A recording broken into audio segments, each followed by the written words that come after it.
Welcome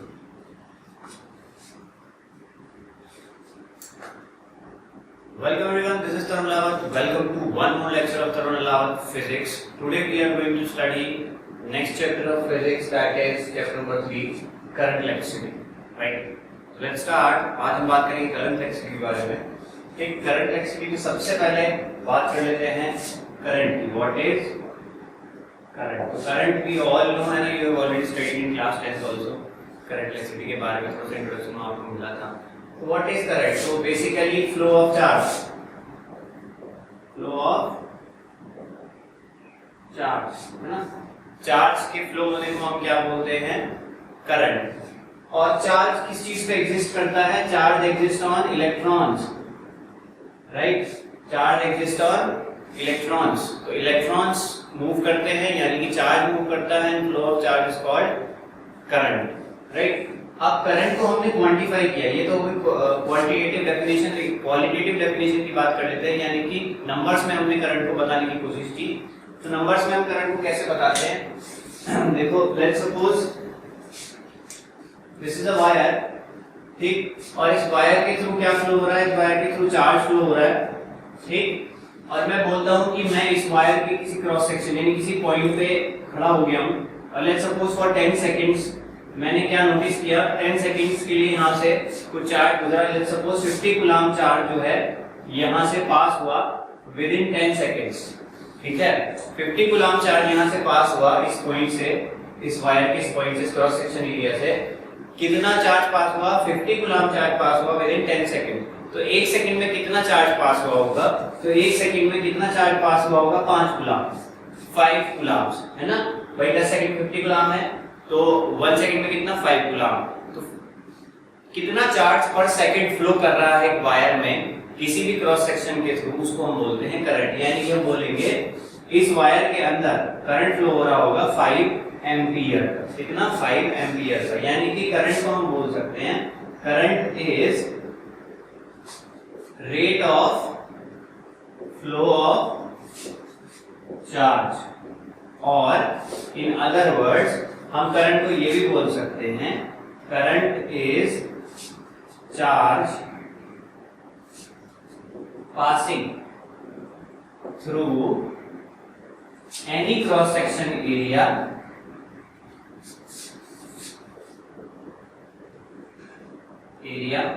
of a wire within 1 second. within 1 second. तो हम बोल रहे हैं यहाँ इस वायर में कितना करंट फ्लो हो रहा है? 5 एम्पियर का. 5 क्या है? 5 है 1 सेकंड में कितने कूलम चार्ज एक वायर के किसी भी क्रॉस सेक्शन एरिया से पास हो रहा है. अब देखो 5 जो हमारा आंसर आया वो कैसे आया? हमने क्या किया? हमने 50 को 10 से डिवाइड किया, तो हमको क्या मिला? 5. यानी कि मैंने टोटल चार्ज को टोटल टाइम से डिवाइड किया, तो मुझे क्या मिल गया? करंट मिल गया. तो मेरे पास करंट का फॉर्मूला क्या है? I = Q/T. ठीक है. Q का यूनिट होता है कूलम, टाइम का यूनिट होता है सेकंड. तो कूलम पर सेकंड क्या हुआ? करंट का यूनिट. इसी को हम बोलते हैं एम्पियर. क्या बोलते हैं? Ampere, right. So this is all about unit of current, right. अच्छा, आगे बढ़ लेते हैं भाई.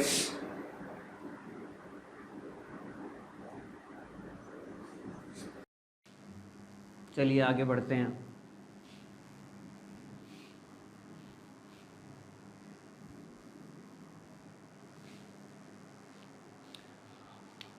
अब करंट एक स्केलर क्वांटिटी है कि वेक्टर क्वांटिटी है, इसके बारे में हम डिस्कशन करते हैं. देखो, करंट क्या है? बेसिकली स्केलर और वेक्टर क्वांटिटीज़ में से हम जानते हैं what are scalar quantities and what are vector quantities. तो जिन क्वांटिटीज़ में डायरेक्शन एग्जिस्ट करती है वो वेक्टर क्वांटिटीज़ होती हैं, और जिन क्वांटिटीज़ में डायरेक्शन एग्जिस्ट नहीं करती those quantities are scalar quantities, है ना. ये हम ऑलरेडी जानते हैं. अब करंट बेसिकली एक पर्टिकुलर डायरेक्शन में फ्लो करता है, तो देखने में ऐसा लगता है जैसे करंट क्या है? वेक्टर क्वांटिटी है, लेकिन रियलिटी में करंट क्या है? एक स्केलर क्वांटिटी है, ठीक है. Current is a scalar quantity. Current is a scalar quantity. क्यों है स्केलर क्वांटिटी करंट? देखो, let's suppose this is a wire और इसमें करंट फ्लो हो रहा है, तो एक पर्टिकुलर डायरेक्शन में करंट फ्लो हो रहा है, तो हम बोलते हैं करंट की डायरेक्शन है, तो ये वेक्टर क्वांटिटी होनी चाहिए थी. लेकिन ये वेक्टर क्वांटिटी नहीं है. क्यों नहीं है ये वेक्टर क्वांटिटी? कि लेट्स सपोज एक बॉडी है है ना, और इस बॉडी पे मैंने एक फोर्स लगाई F = 10 न्यूटन इस डायरेक्शन में, और इतनी ही फोर्स मैंने एक दूसरी लगाई 10 न्यूटन की अपोजिट डायरेक्शन में। तो क्या होगा, इस पे नेट फोर्स जो आएगी इस बॉडी पे, इस पे नेट फोर्स कितनी हो जाएगी, 0, यानी कि F1 और F2 एक दूसरे को क्या कर देगी, कैंसिल आउट कर देगी, यानी F1 और F2 ऐड होने के बाद क्या हो गई, 0। क्यों हो गई 0, क्योंकि इन दोनों ने वेक्टर एडिशन फॉलो किया। कौन सा एडिशन फॉलो किया, वेक्टर एडिशन। अब दोनों फोर्सेज आपने एक बॉडी पे लगाई, अब ऐसा थोड़ी ना है कि इस बॉडी पे 20 न्यूटन की फोर्स लगने लगी, इस बॉडी पे कितनी फोर्स लगी, नेट फोर्स 0 न्यूटन की, यानी कि ये वेक्टर एडिशन फॉलो कर रही हैं forces. Forces are vector quantities and they follow vector addition. लेकिन करंट की बात करें अगर, करंट वेक्टर एडिशन फॉलो नहीं करता। इसका एक एग्जांपल ले सकते हैं हम कि लेट्स सपोज हमारे पास एक वायर इस तरीके से है, एक वायर ऐसे है ना, ये जॉइंट है, एक जंक्शन है जहाँ पे हमने 3 वायर्स लगाए हुए हैं, राइट। एक वायर ये है, एक वायर इस तरीके से, एक वायर इस वायर से लेट्स सपोज मैं करंट फ्लो कराता हूँ I1 = 10 एम्पियर, और इस वायर से भी करंट आता है I2 = 10 एम्पियर। तो जब ये दोनों करंट्स यहाँ आके मिलेंगे तो ऐसा नहीं होगा कि ये दोनों करंट एक दूसरे को कैंसिल आउट कर दें। हमको क्या देखने को मिलेगा, यहाँ पे एक नेट करंट फ्लो होता हुआ जाएगा, कितना, 20 एम्पियर का, यानी ये दोनों करंट अपोजिट डायरेक्शन से आए और ऐड होके इस डायरेक्शन में चलने लगे। लेकिन फोर्स की बात करें अगर, अभी जो हमने एग्जाम्पल लिया था, आपने यहाँ पर इस डायरेक्शन में 20 न्यूटन की फोर्स लगाई, इस डायरेक्शन में भी आपने 20 न्यूटन की फोर्स लगाई, तो ऐसा थोड़ी ना हुआ कि इस पे इस डायरेक्शन में 40 न्यूटन की फोर्स लगने लगी, है ना, ऐसा नहीं हुआ ना। लेकिन करंट में ऐसा हमको देखने को मिलता है, यानी करंट क्या हो जाता है, स्केलर तरीके से ऐड हो जाता है, इसलिए हम करंट को क्या कंसीडर करते हैं, स्केलर क्वांटिटी, राइट। तो current do not follow laws of vector addition, है ना, current does not follow laws of vector addition, तो हम क्या बोलते हैं, करंट क्या है, एक स्केलर क्वांटिटी, राइट, ओके। अब और थोड़ी सी बात कर लेते हैं, देखो कि करंट को 2 टाइप्स में हम डिवाइड कर सकते हैं, एक होता है आपका डीसी और एक होता है आपका एसी, है ना। DC stands for direct current and AC stands for alternating current, है ना। तो what is the basic difference between direct current and alternating current, ये भी हमको पता होना चाहिए, है ना। डायरेक्ट करंट क्या होता है कि लेट्स सपोज एक वायर है और उसके अंदर मैं क्या बोल रहा हूँ कि 4 एम्पियर का करंट अभी फ्लो हो रहा है, नेक्स्ट सेकंड में 4 एम्पियर का है, 5 मिनट बाद देखा तो भी 4 एम्पियर का करंट फ्लो हो रहा है, तो मैं क्या बोलूँगा, इसके अंदर डायरेक्ट करंट फ्लो हो रहा है। क्या हो रहा है, डायरेक्ट करंट। या इस बात को भी छोड़ो, एक पर्टिकुलर डायरेक्शन में जब करंट फ्लो होता है तो हम बोलते हैं डायरेक्ट करंट फ्लो हो रहा है। अब लेट्स सपोज इसकी वैल्यू 3 एम्पियर है, अब एक सेकंड बाद 4 एम्पियर हो गई, अगले सेकंड बाद 5 एम्पियर हो गई, तो वो एक अलग बात है, लेकिन एक पर्टिकुलर डायरेक्शन में करंट फ्लो हो रहा है, तो ऐसे करंट को हम क्या बोलते हैं, डायरेक्ट करंट। लेकिन ऑल्टरनेटिंग करंट क्या होता है, ऑल्टरनेटिंग करंट में क्या होता है, करंट अपनी डायरेक्शन को लगातार चेंज करता है, ठीक, करंट अपनी डायरेक्शन को लगातार चेंज करता है। हमारे घर में जो सप्लाई आती है दैट इज ऑल्टरनेटिंग करंट, ठीक है। ऑल्टरनेटिंग करंट क्या होता है, अपनी डायरेक्शन को लगातार ऑल्टरनेट करता है, लगातार चेंज करता है ना। इसका सिंपल सा एग्जांपल लेते हैं कि लेट्स सपोज एक वायर है और वायर के अंदर क्या हुआ, इलेक्ट्रॉन्स अभी रुके हुए हैं और जैसे उसके अंदर ऑल्टरनेटिंग करंट फ्लो होगा तो क्या होगा, इलेक्ट्रॉन्स चलना शुरू करेंगे एक पर्टिकुलर डायरेक्शन में, उनकी स्पीड इंक्रीज होगी, फिर डिक्रीज होगी और फिर वो रुक जाएंगे, ठीक है। उसके बाद क्या होगा, डायरेक्शन चेंज होगी, इलेक्ट्रॉन्स दूसरी डायरेक्शन में अपनी स्पीड को इंक्रीज करेंगे, मैक्सिमम पहुंचेंगे और उसके बाद क्या हो जाएंगे, डिक्रीज होने शुरू हो जाएंगे, फिर वो रुक जाएंगे, ठीक है। फिर से वो अपनी डायरेक्शन को पलटेंगे और वो क्या करेंगे, डायरेक्शन को चेंज करेंगे और फिर से उनकी स्पीड इंक्रीज होगी और उसके बाद क्या हो जाएगी, डिक्रीज होनी शुरू हो जाएगी, उसके बाद क्या हो जाएंगे, रुक जाएंगे। तो इस तरीके से क्या करेंगे, इलेक्ट्रॉन्स लगातार अपनी डायरेक्शन को चेंज करेंगे और क्या करेंगे, ऑक्सीलेट करेंगे, क्या करेंगे, वाइब्रेट करेंगे। इस तरीके से जो करंट प्रोड्यूस होता है उसको हम बोलते हैं ऑल्टरनेटिंग करंट, यानी कि करंट लगातार अपनी डायरेक्शन को चेंज करता है, यानी कि करंट पहले ऐसे फ्लो होगा, फिर अपनी डायरेक्शन पलट देगा, ऐसे फ्लो होगा, फिर अपनी डायरेक्शन पलट देगा, ऐसे फ्लो होगा, ठीक है। हमारे घर में जो एसी सप्लाई आती है उसकी जो फ्रीक्वेंसी होती है 50 हर्ट्ज, यानी कि ये इलेक्ट्रॉन ऐसे गया और ऐसे आया, ठीक है, तो ये हो गया एक ऑक्सीलेशन। तो ऐसे 50 टाइम्स एक सेकंड में होता है। इंडिया में जो एसी करंट आता है उसकी फ्रीक्वेंसी कितनी है, 50 हर्ट्ज, यानी कि ऐसे 50 ऑक्सीलेशन एक सेकंड में हो जाते हैं, ठीक है। तो ऑल्टरनेटिंग करंट क्या होता है, ऐसा करंट जो अपनी डायरेक्शन को पीरियोडिकली चेंज करता रहे, ठीक है। तो डायरेक्ट करंट क्या होता है, ठीक है, current which flows in a particular direction, है ना, ऑल द टाइम। लेकिन ऑल्टरनेटिंग करंट क्या होता है ना, करंट विच चेंजेस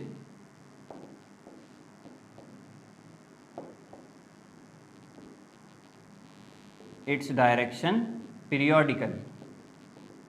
पीरियोडिकली का मतलब क्या है, एक फिक्स पीरियड ऑफ टाइम के बाद वो अपनी डायरेक्शन को बार बार चेंज करता है, राइट। तो ये हुआ बेसिक डिफरेंस डायरेक्ट करंट और ऑल्टरनेटिंग करंट। तो बैटरी से जो हमको करंट मिलता है दैट इज डायरेक्ट करंट, और लेकिन हमारे घर में जो एसी सप्लाई आती है, ठीक है, पावर सप्लाई जो हमारे घर में आती है from power plants, that is alternating current.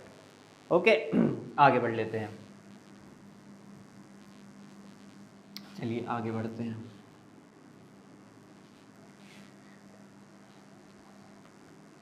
अच्छा, अब देखो करंट का फॉर्मूला है हमारे पास Q/T, लेकिन अगर आप बहुत छोटे से टाइम पीरियड में बहुत छोटा सा जो चार्ज फ्लो हुआ है उसके बारे में बात करें तो हम इस फॉर्मूले को लिख सकते हैं dQ/dt।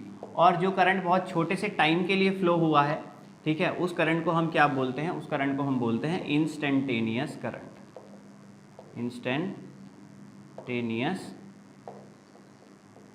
Current, right, instantaneous current, ठीक है। तो छोटे से टाइम में छोटा सा चार्ज किसी क्रॉस सेक्शन के थ्रू फ्लो हुआ होगा तो करंट का फॉर्मूला क्या हो जाएगा, dQ/dt। इस करंट को हम क्या बोलते हैं, इंस्टेंटेनियस करंट, यानी करंट ऑफ अ मोमेंट, यानी छोटे से मोमेंट में जो करंट फ्लो हुआ, ठीक। अच्छा, इसको हम ऐसे भी पढ़ सकते हैं d/dt ऑफ Q, यानी differentiation of Q with time, है ना, differentiation of Q with respect to time, ऐसे भी हम इसको रीड कर सकते हैं। डिफरेंशिएशन और इंटीग्रेशन आपको करनी आती है। तो एक छोटा सा फॉर्मूला ले लेते हैं। अगर हमको क्या दे रखा है, करंट दे रखा है as a function of time, यानी कि हमको दिया है कि आई की वैल्यू है भाई कुछ किस तरीके से है आई की वैल्यू, सॉरी उल्टा बोल दिया मैं, हमको क्या गिवन है, हमको चार्ज गिवन है फंक्शन ऑफ टाइम, यानी कि 2t² प्लस t, इस तरीके से चार्ज फ्लो होता है, ठीक है। और हमसे बोला गया है करंट फाइंड आउट करो, है ना। तो बहुत सिंपल है, तो करंट कैसे फाइंड आउट करेंगे, I is equals to dQ/dt, यानी d/dt ऑफ Q, और Q हो जाएगा 2t² प्लस t, यानी d/dt ऑफ 2t² और d/dt ऑफ t, ठीक। तो ये तो हो गया हमारा 1 और 2 बाहर आ जाएगा, d/dt ऑफ t, ये भी हो गया 1, तो आंसर कितना आया 2। तो करंट की वैल्यू कितनी आई 2 एम्पियर। तो अगर हमको चार्ज क्या दे रखा है as a function of time तब भी हम करंट निकाल सकते हैं, राइट। तो ये बात हुई इंट्रोडक्शन टू इलेक्ट्रिक करंट की, राइट। अच्छा, एक क्वेश्चन और देख लेते हैं ऐसा ही।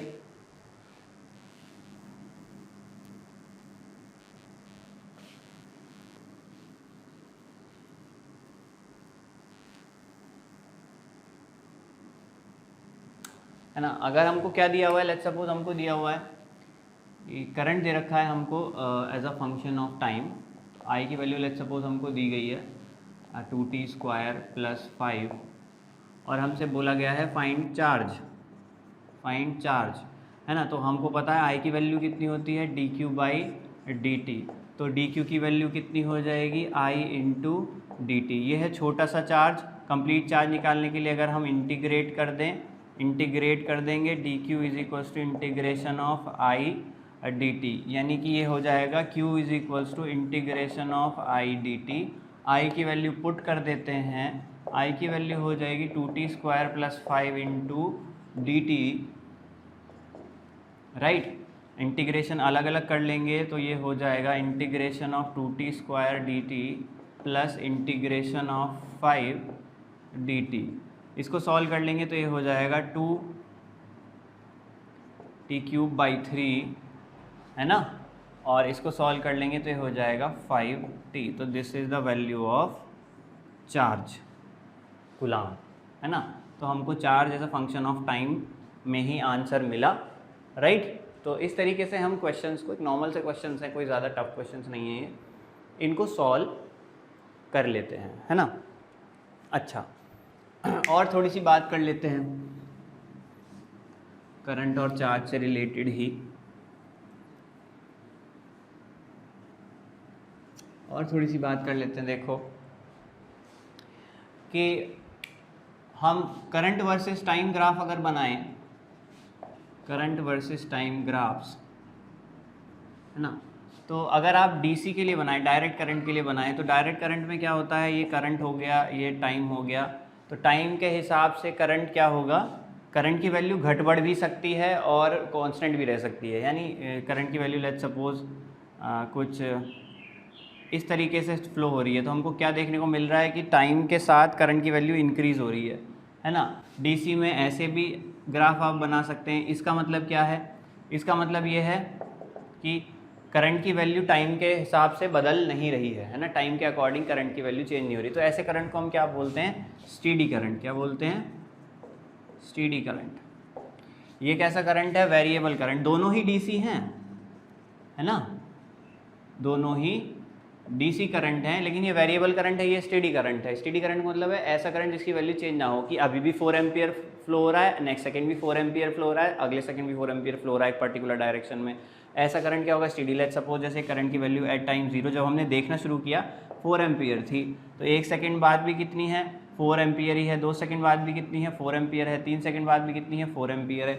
लेकिन यहाँ पे देखें, जब टाइम 0 था तो करंट की कोई खास वैल्यू नहीं थी। 1 सेकंड बीतने के बाद लेट्स सपोज करंट की वैल्यू 1 एम्पियर हो गई, है ना। 2 सेकंड बीतने के बाद करंट की वैल्यू लेट्स सपोज 2 एम्पियर हो गई।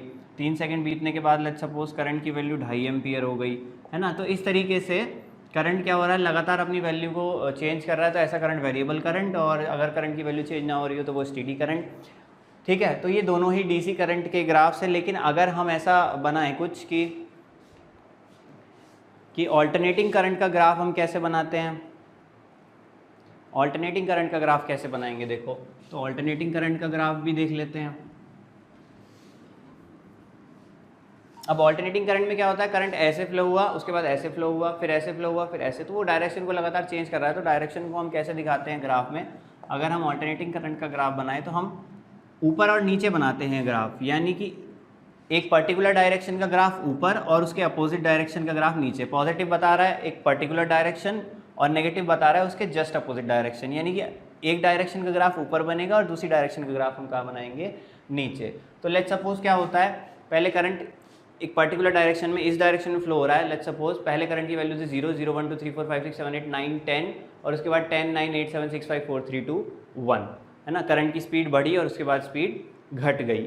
ठीक, उसके बाद क्या हुआ, डायरेक्शन चेंज हुई, 0, 1, 2, 3, 4, 5, 6, 7, 8, 9, 10 और उसके बाद क्या हुआ 10, है ना, 9, 8, 7, 6, 5, 4, 3, 2, 1। करंट की वैल्यू फिर से क्या हो गई, डिक्रीज होकर 0 हो गई, फिर से डायरेक्शन चेंज हुई। तो इस तरीके से हम ग्राफ प्लॉट कर सकते हैं। तो यानी पहले करंट की वैल्यू क्या थी, कम, है ना, 0 थी, फिर धीरे धीरे वो बढ़ी और उसके बाद क्या हुई, फिर कम होनी शुरू हुई। ठीक, और उसके बाद क्या हो गई 0, यानी करंट क्या हो गया, रुक गया। यानी करंट पहले क्या हुआ, 0 था, फिर वो चार्जेस चलने शुरू हुए तो उसकी वैल्यू क्या हुई, इंक्रीज़ हुई। उसके बाद वो स्लो होने शुरू हो गए तो उसकी वैल्यू क्या हो गई, डिक्रीज़ हो गई। उसके बाद डायरेक्शन चेंज हो गई। जैसे ही डायरेक्शन चेंज हुई तो हम ग्राफ कहाँ बनाएंगे, नेगेटिव डायरेक्शन में। यानी कि फिर से करंट की वैल्यू 0 से स्टार्ट हुई और इंक्रीज़ होनी शुरू हुई, मैक्सिमम पहुंची और उसके बाद क्या होनी शुरू हो गई, डिक्रीज़ होनी शुरू हो गई। ठीक, फिर से डायरेक्शन चेंज हो गई, यानी कि पॉजिटिव डायरेक्शन हो गई। फिर से करंट की वैल्यू 0 से बढ़नी शुरू हुई, मैक्सिमम पहुंची, फिर से क्या हो गई, डिक्रीज़ होनी शुरू हुई और फिर से क्या हो गई, 0 हो गई। और डायरेक्शन फिर से चेंज हुई, उसके बाद करंट की वैल्यू दूसरी डायरेक्शन में इंक्रीज़ होनी शुरू हुई, मैक्सिमम पहुंची और उसके बाद क्या हो गई, डिक्रीज़ हो गई। तो इस तरीके से हम क्या बना सकते हैं, ऑल्टरनेटिंग करंट का ग्राफ, जहाँ पे ये क्या है, maximum value of current in a particular direction, और ये क्या है, दूसरी डायरेक्शन में करंट मैक्सिमम वैल्यू पे जो पहुँचता है, जिसको हम I0 से डिनोट कर सकते हैं। तो ये क्या है, आपका ऑल्टरनेटिंग करंट का ग्राफ। कुछ इस तरीके से हम प्लॉट कर सकते हैं, राइट। तो करंट में आज हम इतना ही पढ़ेंगे, बाकी बात करेंगे नेक्स्ट लेक्चर में, राइट।